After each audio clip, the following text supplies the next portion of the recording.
إن الحمد لله نحمده ونستعينه ونستغفره ونعوذ بالله من شرور أنفسنا وسيئات أعمالنا من يهده الله فلا مضل له ومن يضلل فلا هادي له وأشهد أن لا إله إلا الله وحده لا شريك له وأشهد أن محمدا عبده ورسوله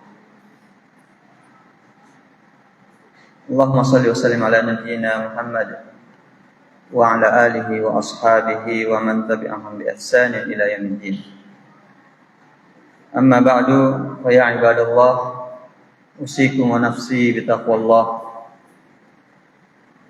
قد قال الله تعالى في القرآن العظيم أعوذ بالله من الشيطان الرجيم وَلَقَدْ وَصَّيْنَا الَّذِينَ أُوتُوا الْكِتَابَ مِنْ قَبْلِكُمْ وَإِيَّاكُمْ أَنِ اتَّقُوا اللَّهَ وقال أيضا يا أيها الذين آمنوا اتقوا الله حق تقاته ولا تموتن إلا وأنتم مسلمون ثم إن أصدق الحديث كتاب الله وخير الهدى هدى محمد صلى الله عليه وسلم شر الأمور محدثاتها فإن كل بدعة ضلالة. Hadirin sidang jamaah Jumat yang dimuliakan oleh Allah Subhanahu wa taala. Ramadan sudah berlalu hampir sepertiga. Kita sudah masuk pada hari yang ke-9 dari bulan suci Ramadan. Dan sudah perlu untuk kita mulai introspeksi dan berhitung. Apakah tujuan daripada puasa itu sudah tampak pada diri kita, pada ucapan kita, gerak-gerik kita, interaksi kita kepada orang lain, atau hal itu belum terbentuk dengan baik pada diri kita. Sehingga sini kita perlu untuk berhenti sejenak merenungkan hal tersebut. Apakah ketakwaan itu sudah betul-betul ada pada diri kita? Ya ayyuhalladzina amanu kutiba 'alaikumus shiyam kama kutiba 'alal ladzina min qablikum la'allakum tattaqun. Ini adalah merupakan tujuan utama daripada ibadah puasa kita dan juga merupakan tujuan daripada segala ibadah-ibadah yang Allah Subhanahu wa taala syariatkan agar supaya kita semakin bertakwa. Jadi kita perlu untuk melihat pada diri kita. Apakah ketakwaan itu sudah terbentuk? Apakah gejala-gejala takwa itu sudah ada pada diri kita?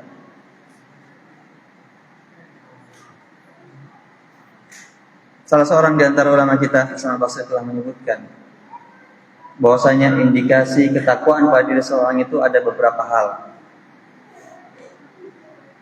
Dari situ kita bisa mengukur sudah sampai kepada derajat takwa atau belum.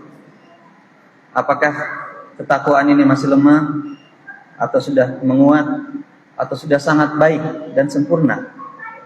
Ini bisa kita baca dari ciri-ciri tersebut, dari indikasi-indikasi tersebut. Kata Hasan al-Basri bahwasanya ada beberapa yang menjadi indikasi ketakwaan, ciri-ciri dan tanda ketakwaan, bahwasanya seseorang sudah sampai kepada ketakwaan tersebut. Yang pertama kata beliau adalah sidqul hadis. Senantiasa berkata jujur. Ucapannya sesuai dengan kenyataan. Karena jujur itu adalah apa yang sesuai dengan fakta dan kenyataan. Dan lawannya adalah dusta. Allah Subhanahu wa taala berfirman, Ya ayyuhalladzina amanu taqullaha wa kunu ma'as shadiqin. Wahai orang-orang yang bertakwa, wahai orang-orang yang beriman, bertakwalah pada Allah Subhanahu wa taala dan bersamalah kalian bersama dengan orang-orang yang jujur. Ayat ini berkaitan dengan beberapa orang sahabat yang awalnya tidak ikut dalam medan perang, dalam berjihad. Padahal waktu itu diwajibkan kepada penduduk Madinah yang laki-laki, dewasa dan mampu untuk berangkat pergi berjihad pada perang Tabuk. Maka banyak di antara penduduk Madinah, khususnya orang-orang munafik, tidak berangkat.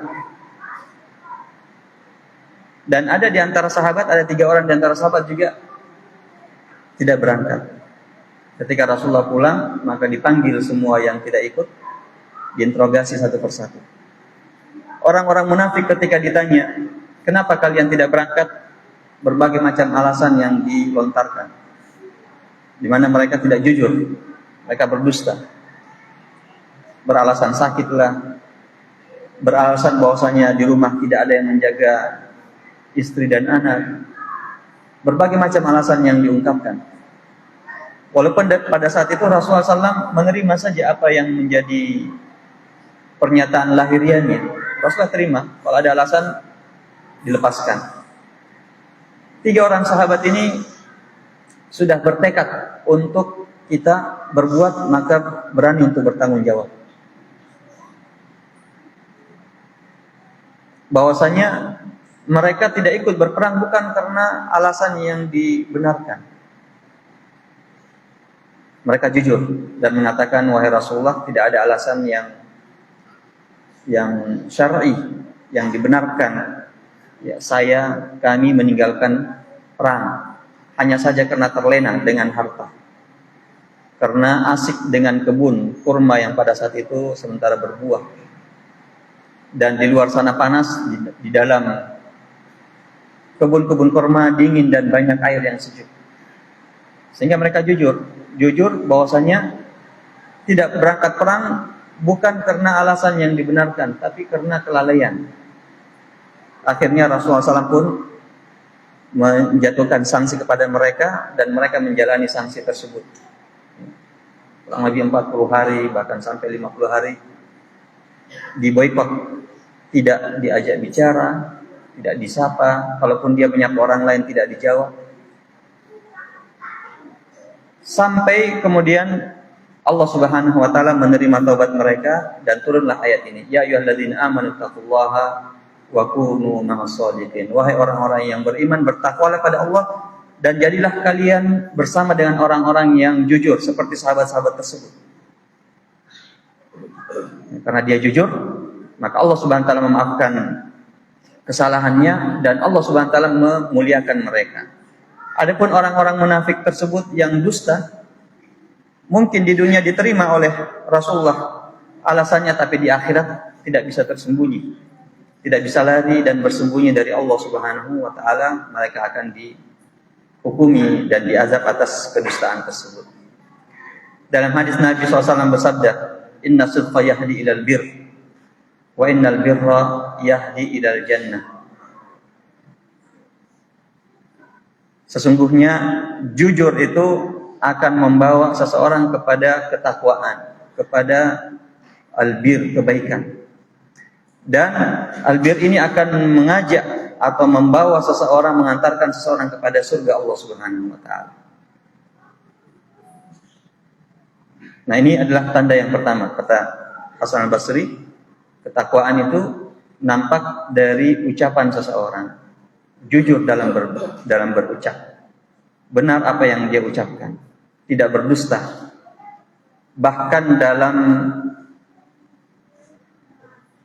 bercanda pun tidak berdusta. Sebagaimana disebutkan oleh Rasulullah SAW bahwasanya innil anzah walakin la aqulu illa haqqa. Saya pun juga bercanda, tapi candaan yang tidak mengandung dusta, candaan yang jujur.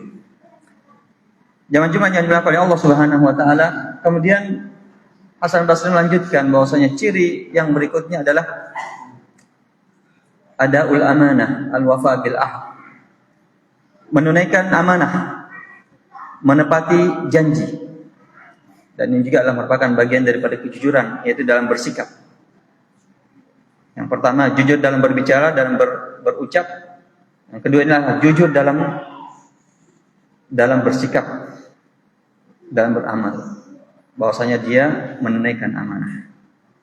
Allah Subhanahu wa taala memerintahkan kita untuk menunaikan amanah. Rasulullah bersabda, "Addil amanah ila man i'tamanak wa la takun man khawanak."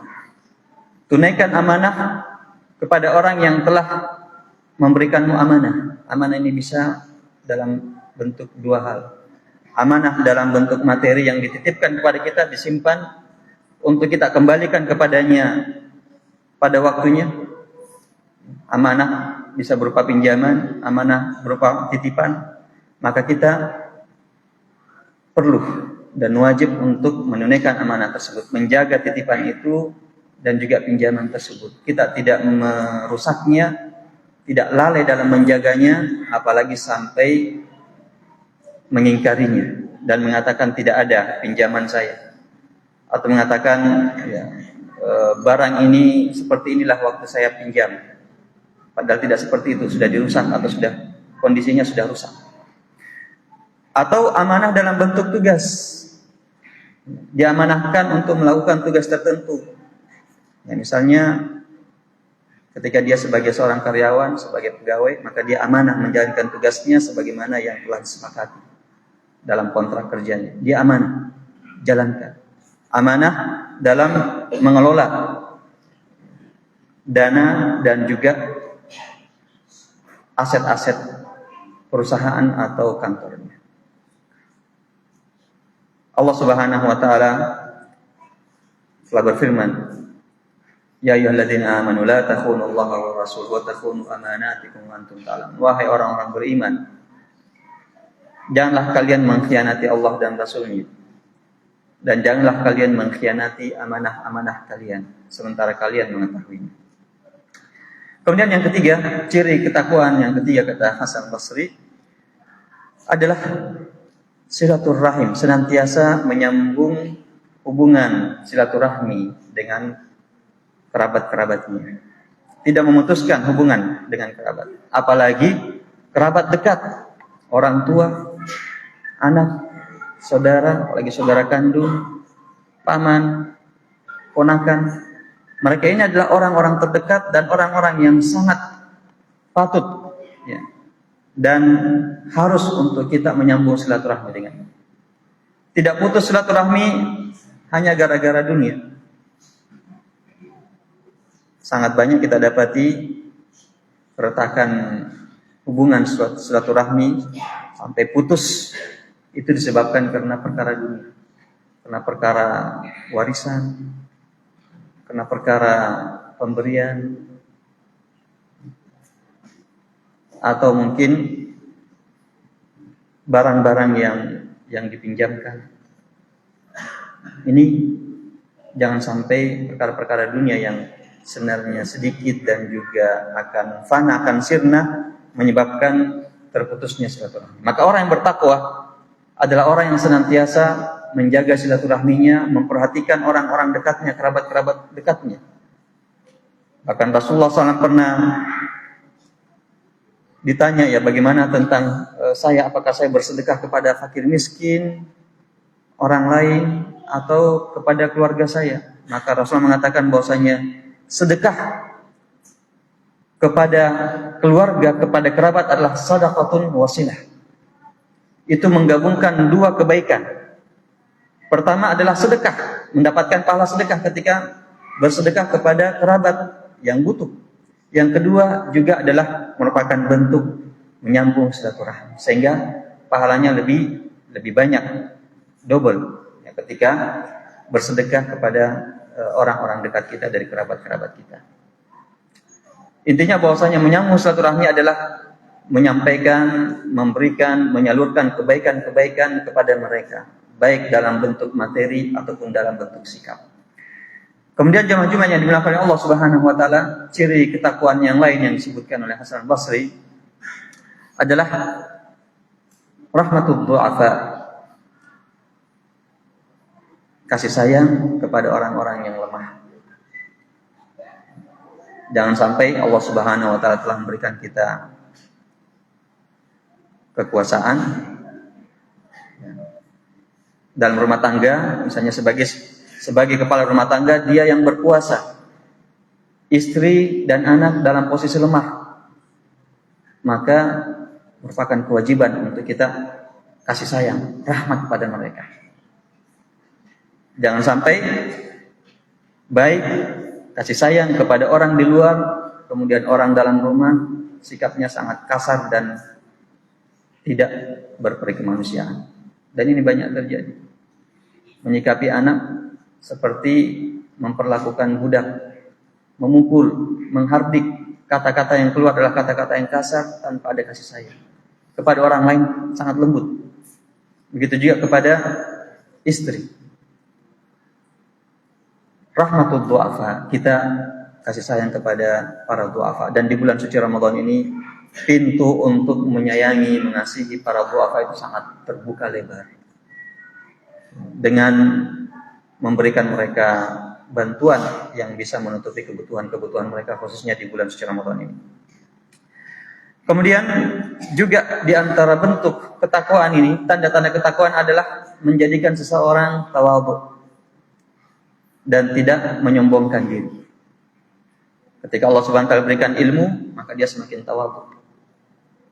Allah Subhanahu wa taala berikan dia kelebihan harta, dia semakin tawadhu, rendah hati.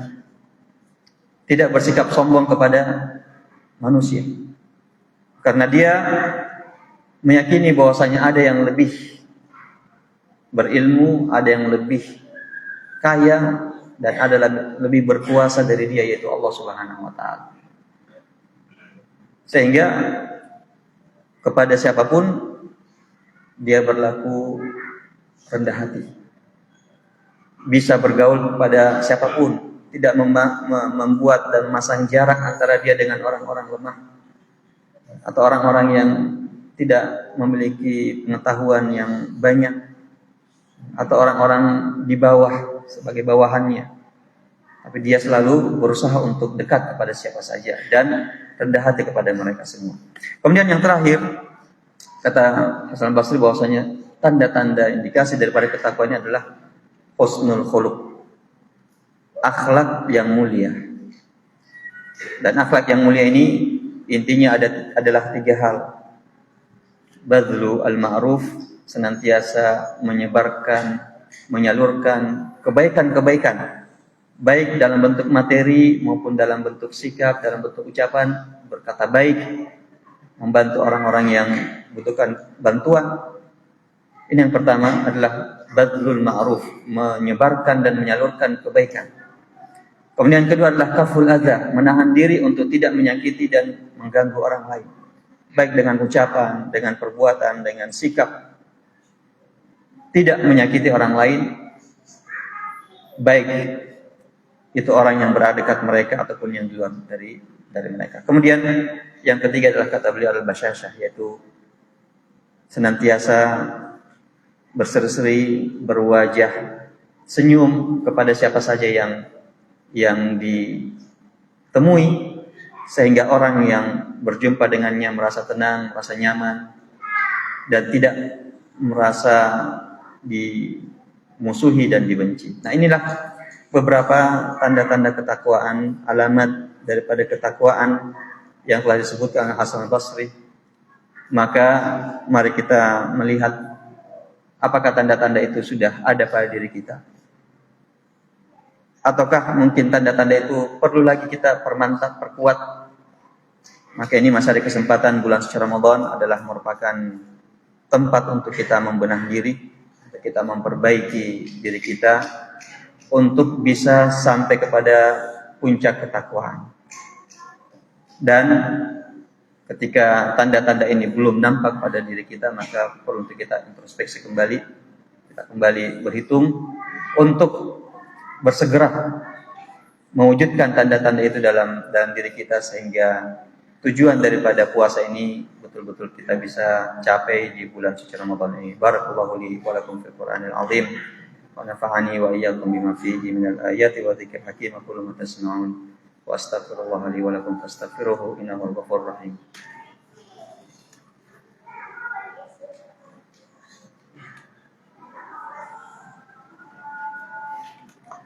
Alhamdulillah rabbil alamin wal 'aqibatu lil muttaqin wa la 'udwana illa 'alal zalimin wa asyhadu an la ilaha illallah wahdahu la syarika lah wa asyhadu anna Muhammadan 'abduhu wa rasuluh. Allahumma shalli wa sallim ala nabiyyina Muhammad wa ala alihi wa sahbihi ajma'in. Amma ba'du fa ya ibadallah usikum wa nafsi bi taqwallah. Jemaah-jemaah yang dimuliakan Allah Subhanahu wa taala, marilah di hari Jumat yang penuh berkah ini kita banyak berzikir pada Allah Subhanahu wa taala, berdoa dengan doa-doa terbaik kita dan memperbanyak salawat atas junjungan Nabi kita Muhammad sallallahu alaihi wasallam. Allah Subhanahu wa taala berfirman, "Innallaha wa malaikatahu yusholluna 'alan nabi. Ya ayyuhalladzina amanu shallu 'alaihi wa sallimu taslima." Allahumma shalli wa sallim ala nabiyyina Muhammad wa ala ali Muhammad kama shallaita ala Ibrahim wa ala ali Ibrahim innaka Hamidum Majid. Allahumma 'alal khulafa'ir rasyidin wa an sa'ir sahabati ajma'in. Allahumma ighfir lil muslimina wal muslimat wal mu'minina wal mu'minat al ahya'i minhum wal amwat innaka antas sami'un qaribun mujibud da'awat wa ya qadhiyal hajat. Allahumma ighfir lana wa li ikhwanina alladhina sabaquna bil iman wa la taj'al fi qulubina ghillan lil ladzina amanu rabbana innaka ra'ufur rahim. Rabbana hab lana min azwajina wa dhurriyyatina qurrata a'yun waj'alna lil muttaqina imama. Allahumma ansur ikhwanana al mustad'afina fi Gaza. Allahumma ansur ikhwanana al mustad'afina fi Sudan. Allahumma kun ma'ahum nasiran wa mu'ayyidan. Allahumma ihfazhum wa ihfaz dima'ahum waktub mautahum fi zumratis syuhada'i ya arhamar rahimin. Rabbana atina fid dunya hasanah wa fil akhirati hasanah wa qina adzabannar. Ibadallah, innallaha ya'muru bil 'adli wal ihsan wa ita'i dzil qurba wa yanha 'anil fahsya'i wal munkari wal baghi ya'idzukum la'allakum tadhakkarun. Fadhkurullaha al-'aliyya yadhkurkum washkuruhu 'ala ni'amihi yazidkum wa la dzikrullahi akbar wallahu ya'lamu ma tasna'un.